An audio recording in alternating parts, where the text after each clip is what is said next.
तो मेरे प्यारे बच्चों जरा ध्यान दो, जब हमें यहाँ पे कोई स्पेसिफिक पॉइंट नहीं दे रखा तो हमें अपनी साइड से कोई पॉइंट लेना पड़ेगा। जब यहाँ पे कोई पॉइंट नहीं दे रखा तो हमें अपनी साइड से कोई पॉइंट लेना पड़ेगा और उस पॉइंट को मैं नाम दे दूं let x equal to c, कोई भी जनरल पॉइंट। ध्यान समझ लो, बहुत बच्चे मिस्टेक करते हैं यहाँ पे। अगर मैं 1 में से बहुत छोटा नंबर सब्ट्रैक्ट कर दूं, क्या वो 1 बचेगा? सर नहीं बचेगा, 1 से तो छोटा बचेगा, जाहिर सी बात है। अगर मैं 2 में से बहुत छोटा नंबर अगर सब्ट्रैक्ट कर दूं, क्या वो 2 बचेगा? नहीं सर, बचेगा 2 से कम।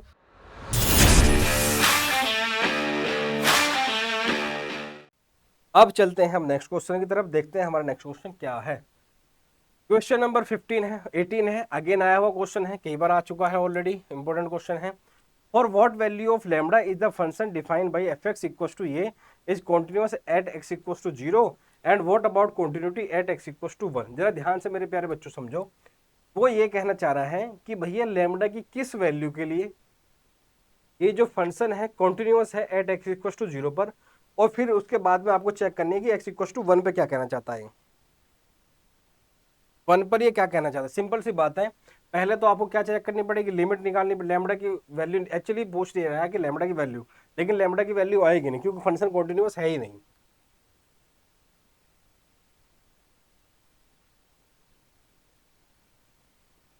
ध्यान से सुन लो बच्चे, बहुत बच्चे कंफ्यूज होते हैं इसमें। क्या कह रहा है, for what value of lambda is the function define, कि भैया कोई लैम्डा की किस वैल्यू के लिए एक्स इक्वल टू 0 पर ये फंक्शन कॉन्टिन्यूअस है, सिंपल ये पूछ रहा है। तो सर कंटिन्यूअस तो तब पता चलेगा जब left hand limit right hand limit और फंक्शन की वैल्यू सेम आए। हाँ सर, निकालना तो वही पड़ेगा। तो सबसे पहले क्या निकालो, at x equal to 0 left hand limit निकाल लो। और जैसे ही मैं लेफ्ट हैंड लिमिट निकालने जाता हूँ एल एच एल, तो क्या लिखूंगा बच्चों, limit x tends to 0 minus, और ये क्या बच्चों मेरा एफ एक्स, और लिमिट एक्स के प्लेस पे क्या रख दो बच्चों मैं 0 माइनस एच, और यहाँ पे भी क्या रख दूंगा बच्चों मैं एच टेंस टू 0, यहाँ पे भी क्या रख दूंगा बच्चों एच टेंस टू 0। तो ये आ जाएगा कितना बच्चों, limit h tends to 0, x के प्लेस पे, यहाँ एक्स के प्लेस पे 0 माइनस एच रखो, तो ये लैम्बडा अंदर क्या बच्चों 0 माइनस एच का स्क्वायर, फिर -2, और यहाँ पे भी क्या बच्चों 0 माइनस एच और पूरे का ये। अब जरा ध्यान देखो रखो बच्चों, जैसे ही आप एच की वैल्यू यहाँ रखोगे 0 यहाँ रखोगे, तो ये पूरी की पूरी टर्म जो है ना 0 बन जाएगी। और यहीं बच्चे सबसे कंफ्यूज होते हैं, जरा ध्यान समझो। जैसे ही मैं यहाँ इसकी वैल्यू 0 रखूंगा, यहाँ 0 रखूंगा, जो पूरी की पूरी टर्म है ना वो 0 बन जाएगी। इसका मतलब सर मेरी लेफ्ट हैंड लिमिट क्या आएगी सर, 0। अब ध्यान दो, उसने पूछा क्या था आपसे, लैम्बडा की वैल्यू पूछी थी, लेकिन लैम्बडा आता कहाँ से सर, यहीं से आता। लेकिन जब हम लेफ्ट हैंड लिमिट निकालने गए ना, तो लेफ्ट हैंड लिमिट के साथ तो 0 आई गई, साथ साथ लैम्बडा भी गायब हो गया। लेकिन अभी आपको फील नहीं आएगी, प्रॉपर पहले राइट हैंड लिमिट निकाल दूं तब आपको ज़्यादा क्लैरिटी आएगी।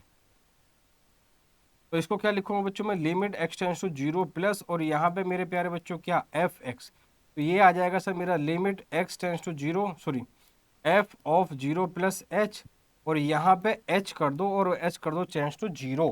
दोबारा लिख देता हूँ क्योंकि कुछ बच्चों को जो है ना अगेन बीच बीच में कब्ज हो जाता है तुरंत ही उनको। तो लिमिट एच टेंस टू 0, और जहाँ पे आपको एक्स की वैल्यू 0 से बगड़ी लेनी है, फंक्शन ये वाला है, तो यहाँ एक्स के प्लेस पे क्या रख दो बच्चों 0 प्लस एच, और यहाँ पे क्या बच्चों 1।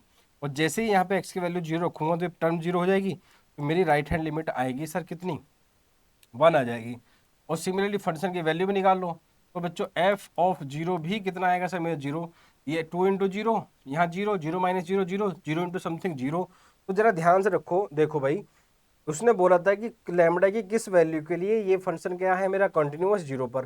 तो मुझे कंटिन्यूअस तो तभी पता चलेगा जब left hand limit right hand limit और फंक्शन की वैल्यू इक्वल होगी, सब जाहिर सी बात है।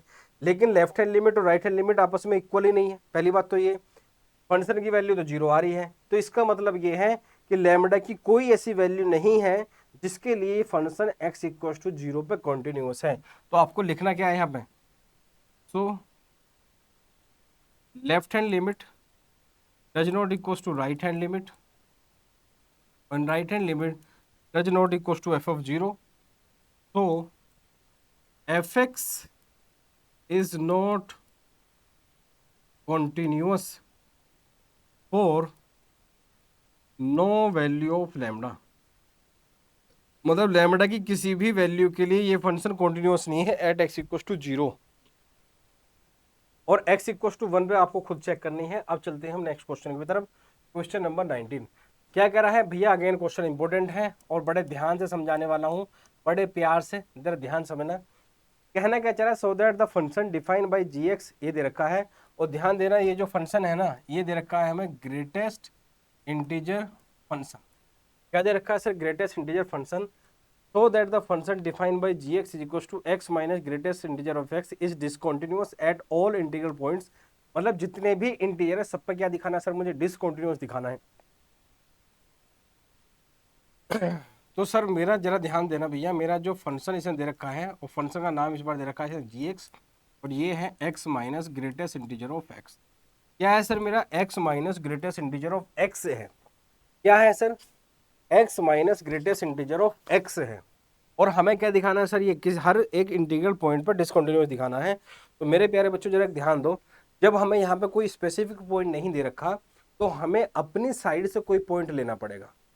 जब यहाँ पे कोई पॉइंट नहीं दे रखा तो हमें अपनी साइड से कोई पॉइंट लेना पड़ेगा, और उस पॉइंट को मैं नाम दे दूं let x equal to c, कोई भी general point, let x equal to c. और c क्या है बच्चों मेरा, ये c इज एन इंटीजर। क्या है बच्चों मेरा, ये c एक इंटीजर है। तो सबसे पहले तो लेफ्ट हैंड लिमिट निकालो, लेकिन उसके लिए आपको ग्रेटेस्ट इंटीजर फंक्शन की बच्चों डेफिनेशन समझ होनी चाहिए। ग्रेटेस्ट इंटीजर फंक्शन होता क्या है, जैसे ही मैं निकालूंगा तो लिमिट x टेंस टू कितना हो जाएगा सर मेरा, c माइनस, और ये क्या हो जाएगा बच्चों मेरा एफ एक्स। क्या हो जाएगा सर, c माइनस, और ये क्या हो जाएगा सर मेरा एफ एक्स हो जाएगा। तो लिमिट यहाँ पे x के प्लेस पे क्या रखोगे बच्चों, c माइनस एच, और यहाँ पे कितना आ जाएगा सर मेरा h टेंस टू जीरो।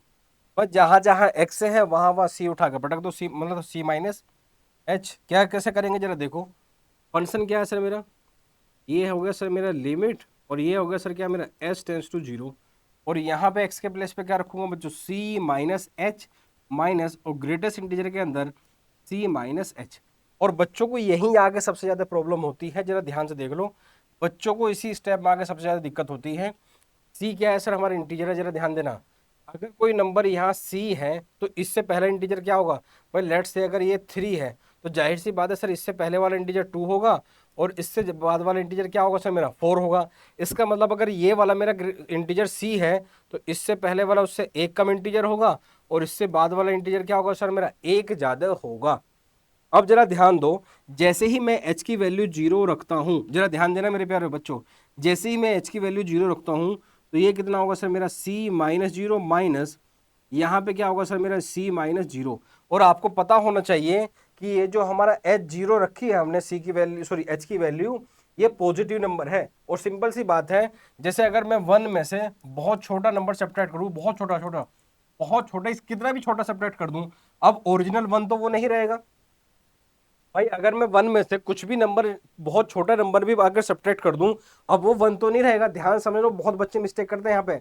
अगर मैं 1 में से बहुत छोटा नंबर सब्ट्रैक्ट कर दूं, क्या वो 1 बचेगा सर, नहीं बचेगा। 1 से तो छोटा बचेगा, जाहिर सी बात है। अगर मैं 2 में से बहुत छोटा नंबर अगर सब्ट्रैक्ट कर दूं, क्या वो 2 बचेगा, नहीं सर, बचेगा 2 से कम। तो जरा ध्यान दो, जरा ध्यान ये देना है कि भैया जब मैं c में से बहुत